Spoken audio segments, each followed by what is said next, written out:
Good morning ma'am.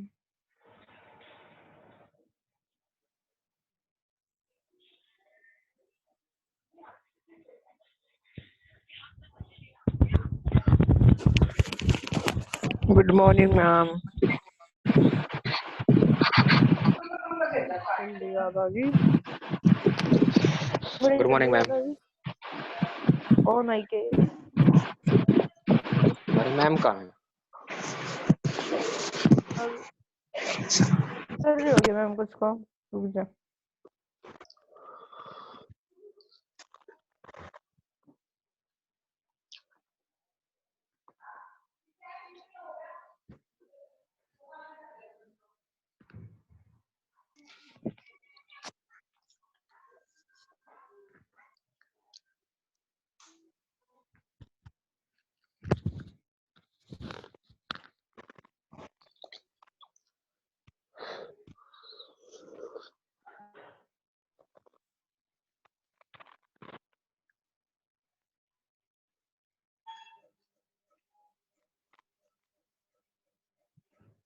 ओ डग कर late रहा है। तुम्हारा हो रहा है? लोटे हूँ। अच्छा।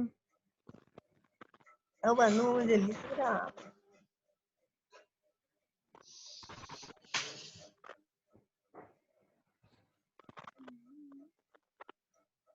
मैडम कड़ा गई। 2 घंटे में आ जाते हो। मेरा ने म्यूट भी कर दिया अपने आप ने।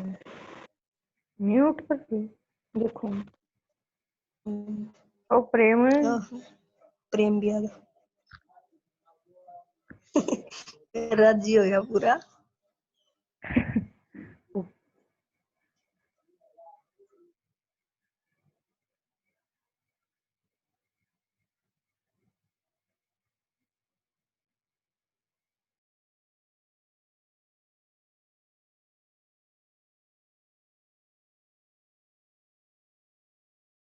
आवाज नहीं आ रही ma'am.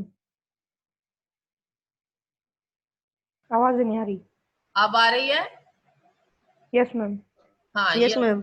I am starting again. Lesson number 3, the making of the global world. 4.2, the early post-war years. आज ये यहाँ से शुरू करना है हमने. Bretton Woods system inaugurated an era of unprecedented growth of trade and income for the Western industrial nations and Japan. कहते हैं ब्रेटन वुड सिस्टम से क्या हुआ था, ट्रेड और इनकम जो थी वेस्टर्न इंडस्ट्रियल नेशन और जापान में बढ़ गई थी. वर्ल्ड ट्रेड जो था वो 8% तक 1950 से 1970 के बीच में 8% तक बढ़ गया था. एंड इनकम्स एट नियरली 5%, और इनकम जो बढ़ी थी ये 5% के करीब बढ़ गई थी. The growth was also mostly stable. जो ग्रोथ हो रही थी, विकास हो रहा था, ये ज्यादातर स्थिर था, इसमें कोई भी फ्लक्चुएशन नहीं थी. The world wide spread of technology and enterprise. Enterprise कहते हैं उद्यम को, बिजनेस को, कि वर्ल्ड वाइड जो स्प्रेड हो रहा था वो टेक्नोलॉजी और बिजनेस का स्प्रेड हो रहा था. Developing countries were in hurry to catch up with the advanced industrial countries. जो डेवलप हो रहे थे देश, जो नए नए आजाद हुए थे, वो डेवलपिंग कंट्रीज थी, और वो अपने आप को चाहती थी कि भी हम भी इंडस्ट्रियल कंट्रीज में आ जाएं. दे invested vast amount of capital importing industrial plant and equipment featuring modern technology. वो अपने आप को, अपना पैसा जो था बहुत लार्ज अमाउंट में इन्वेस्ट कर रही थी. किस चीज में? इंडस्ट्रियल प्लांट और इक्विपमेंट खरीदने में, मॉडर्न टेक्नोलॉजी के. अब आ जाएं आप 4.3, डीकोलोनाइजेशन एंड इंडिपेंडेंस. कहते हैं जब सेकेंड वर्ल्ड वार का एंड हुआ, डीकोलोनाइजेशन किसको बोलते हैं? एक तो कॉलोनी बनाना, कब्जे में लेना, एक कब्जे से आजाद कर देना, उसको बोलते हैं डीकोलोनाइजेशन. कब्जे से आजाद हो रहे थे बहुत सारे देश, और इंडिपेंडेंट हो रहे थे, यानी कि आजाद हो रहे थे सभी कंट्रीज. तो अब हम ये पढ़ेंगे decolonisation. When the Second World War ended, large parts of the world were still under the European colonial rule. कहते हैं जब दूसरे विश्व युद्ध का भी अंत हो गया, तब तक भी बहुत सारे देश यूरोपियन कॉलोनियल पावर के अंडर थे. Over the next 2 decades, most colonies in Asia and Africa emerged as free independent nations. कहते हैं एशिया और अफ्रीका की बहुत सारे देश फ्री और इंडिपेंडेंट नेशंस हो रहे थे, लेकिन ये overburdened by poverty and a lack of resources, कहते हैं ये गरीबी से और लैक ऑफ रिसोर्सेज से ओवरबर्डन थे ये देश, and their economies and societies were handicapped by the long periods of the colonial rule. इतने सारे समय तक कॉलोनियल रूल के अंडर रहने के कारण उनमें गरीबी बहुत ज्यादा थी और रिसोर्सेज की भी कमी हो रही थी। जो IMF और वर्ल्ड बैंक बनाए गए थे, ब्रेटन वुड्स ट्विंस कहते हैं ना हम इसको, जो IMF और वर्ल्ड बैंक बनाए गए थे were designed to meet the financial needs of industrial countries। ये डिजाइन किए गए थे इंडस्ट्रियल कंट्रीज की नीड्स को, फाइनेंशियल नीड्स को पूरा करने के लिए। लेकिन जो डेवलपिंग कंट्रीज थे उनमें तो अभी भी challenge of poverty and lack of development बना हुआ था। But as the Europe and Japan rapidly rebuild their economies, जैसे जैसे यूरोप और जापान ने अपनी इकोनॉमीज को दोबारा रीबिल्ड कर लिया, खड़ी हो गई दोबारा, अब इकोनॉमिकली साउंड हो गए थे ये देश, they grew less dependent on IMF and world bank. ये यूरोप और जापान अपनी इन्होंने इकोनॉमी इतनी स्ट्रॉन्ग कर ली थी कि अब ये IMF और वर्ल्ड बैंक पर डिपेंडेंट नहीं थे। Thus, from the late 1950s, the Bretton Woods institution began shift their attention more towards developing countries। अब ब्रेटन वुड की जो इंस्टीट्यूशन की जो अटेंशन थी लेट 1950s में, ये डेवलपिंग कंट्री जो उसी समय आजाद हुए थे उनकी तरफ शिफ्ट कर गई, क्योंकि जो ऑलरेडी डेवलप्ड थे जैसे USA है, रशिया है, चाइना है, ये ऑलरेडी डेवलप्ड कंट्रीज हैं। जो कॉलोनी बने हुए थे पहले देश और बाद में आजाद हुए वो डेवलपिंग कंट्रीज हैं। अब ये ब्रेटन वुड जो इंस्टीट्यूशन था इसकी अटेंशन डेवलपिंग कंट्रीज की तरफ लेट 1950s में आ गई, शिफ्ट हो गई, क्योंकि developed countries Brayton would say अब कोई भी सहायता नहीं मांग रहे थे क्योंकि वो ऑलरेडी इकोनॉमिकली साउंड हो गए थे। Large corporation of other powerful countries for example US also often manage to secure rights to exploit developing countries natural resources very cheaply। अब जो ऑलरेडी डेवलप्ड हो गए थे जैसे अमेरिका था, इसने अपने राइट्स को सिक्योर किया हुआ था। ये क्या करता था, डेवलपिंग कंट्रीज के नेचुरल रिसोर्सेज को बहुत सस्ते में खरीद लेता था और उन कंट्रीज को एक्सप्लॉइट करता था। अब इन डेवलपिंग कंट्रीज ने क्या सोचा, इन्होंने सोचा कि हमें तो वेस्टर्न इकोनॉमीज की ग्रोथ से कोई भी फायदा नहीं हो रहा है, तो उन्होंने क्या किया 1950 से 1960 के बीच में जब उन्हें कोई फायदा नहीं हुआ तो उन्होंने क्या किया, अपना एक ग्रुप 77 कंट्रीज का ग्रुप बना लिया जिसको G77 बोलते हैं। और इन्होंने G77 ग्रुप किस लिए बनाया कि हम आपस में ही एक दूसरे की मदद कर देंगे। और इन्होंने इसके दो डिमांड रखी। G77 की मेन डिमांड क्या थी, NIEO। NIEO क्या होता है, a new international economic order, यानी कि जिसके तहत जिस भी देश में जो भी नेचुरल रिसोर्सेज हैं उसी देश का हक हो, उसी का रियल कंट्रोल हो, and more developed assistance, fairer prices for raw materials and better access for their manufactured good. और क्या हो, जो न्यू इंटरनेशनल इकोनॉमिक डिमांड थी इनकी, इकोनॉमिक ऑर्डर ये चाहते थे, उसके तहत यानी कि एक नई अंतरराष्ट्रीय आर्थिक प्रणाली चाहते थे। इन्होंने इसके लिए आवाज उठाई और G77 का जो ग्रुप था ये संगठित हो गया, बन गया। NIEO से इनका मीनिंग था कि जिसमें उन्हें अपने रिसोर्सेज पर सही मायनों में नियंत्रण मिल जाए, रियल कंट्रोल मिल जाए, रियल कंट्रोल ओवर द, ये लिखा हुआ है देखो, रियल कंट्रोल, ये लाइंस हैं, रियल कंट्रोल मिल जाए इनको, और जिसमें उन्हें विकास के लिए अधिक सहायता मिले, कच्चे माल के लिए सही दाम मिले और अपने तैयार मालों को विकसित देशों के बाजारों में बेचने के लिए भी बहुत अच्छी पहुंच मिले। तो ये लोग ये चाहते थे, इसलिए इन्होंने G77 का ग्रुप बना लिया। अब है end of Bretton Woods and the beginning of globalisation. Bretton Wood का एंड हो गया और ग्लोबलाइजेशन की beginning. From the 1960, the rising cost of its overseas involvement weakened the US finances and competitive strength. The US dollar now no longer commanded confidence. कहते हैं अब 1960 के दशक तक आते आते जो यूएस डॉलर था ये बहुत ज्यादा कमजोर पड़ गया था. It could not maintain its value in relation to gold. इसने अपनी वैल्यू गोल्ड की बजाय कम कर ली थी. This eventually led to the collapse of the system of fixed exchange rate. जो पहले अमेरिका ने फिक्स्ड एक्सचेंज रेट बना रखे थे कि 35 औंस का गोल्ड और $1 के बराबर है, तो उसने रेट फिक्स किया हुआ था, वो उसके फिक्स्ड एक्सचेंज रेट थे.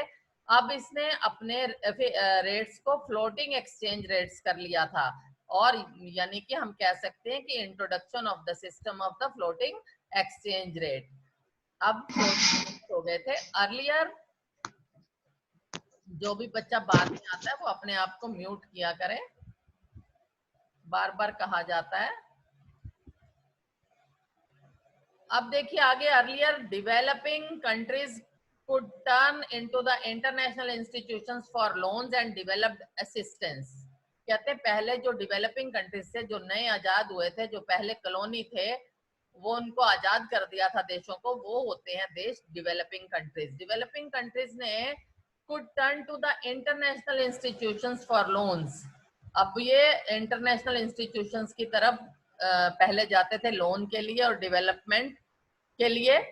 But now they were forced to borrow from the western commercial banks and private lending institutions. अब इन्हें फोर्स किया जाने लगा कि तुम वेस्टर्न कमर्शियल बैंक से ही लोन लो और प्राइवेट लैंडिंग इंस्टीट्यूशन से लो. This led to the periodic डेब्ट क्राइसिस. अब क्या हुआ कि उधारी के क्राइसिस जो थे चढ़ गए उन पे, डेवलपिंग वर्ल्ड पे. उनकी इनकम लोअर हो गई, इंक्रीज्ड पॉवर्टी इंक्रीज हो गई. कहां पर? ये ज्यादातर अफ्रीका और लैटिन अमेरिका में हुआ. So this industrial world was also hit by unemployment that began rising from the mid 1970s and remained high until the early 1990s.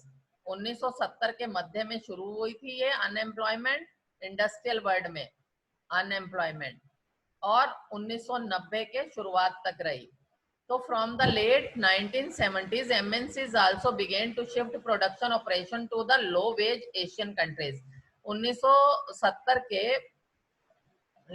From the late 1970s से जो मल्टीनेशनल कॉरपोरेशंस थे, इन्होंने अपना जो operation था ये लो वेजेस कंट्रीज जो Asia में थे उनकी तरफ शिफ्ट कर लिया था. चाइना में आ गए थे ये. China had been cut off from the post war world economy.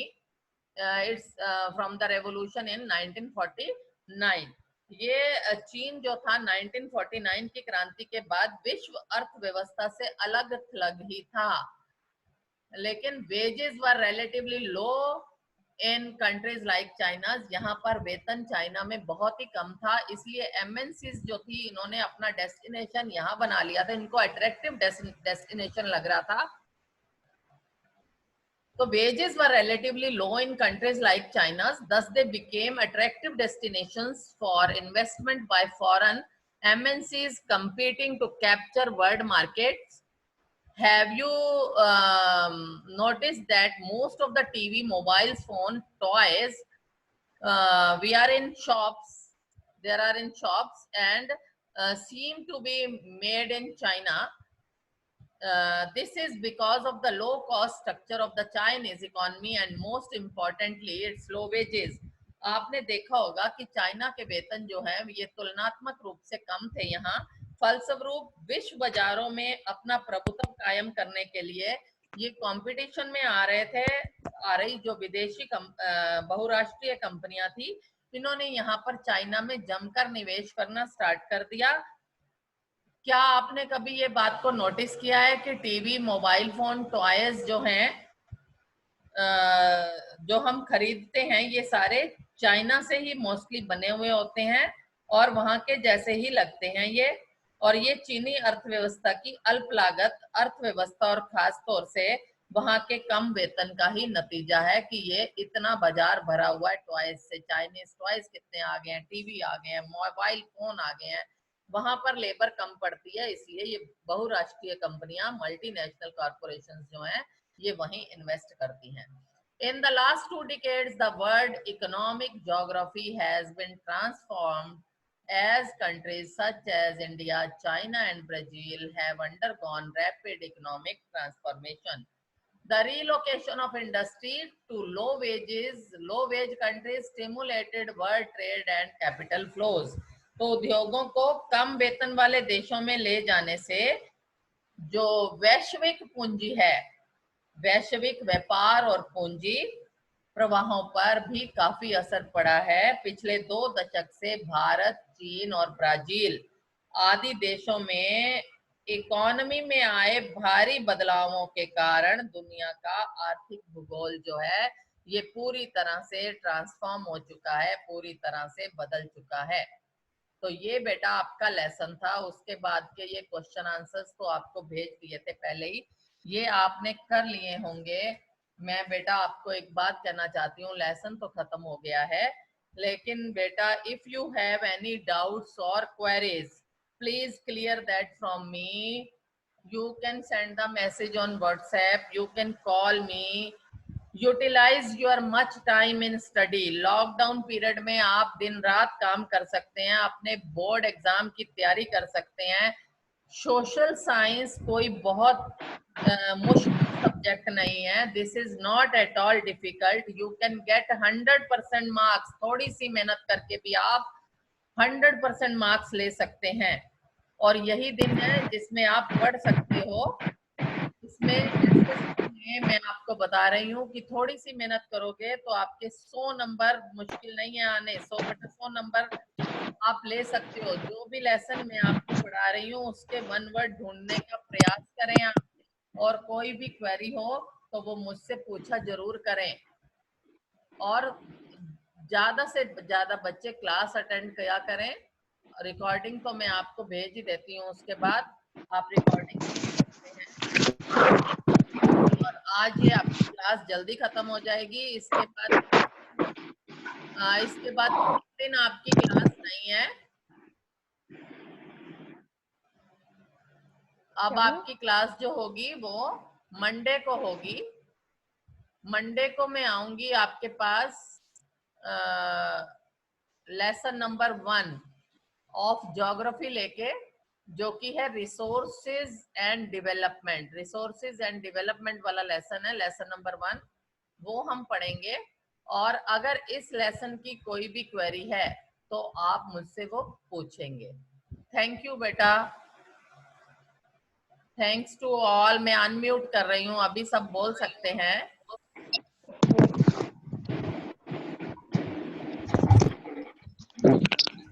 जी बेटा, आर यू लिसनिंग वॉइस?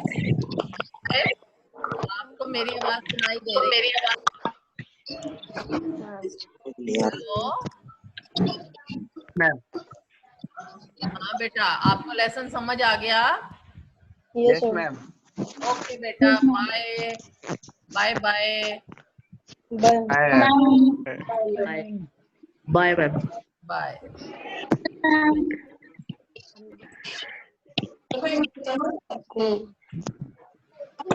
हाँ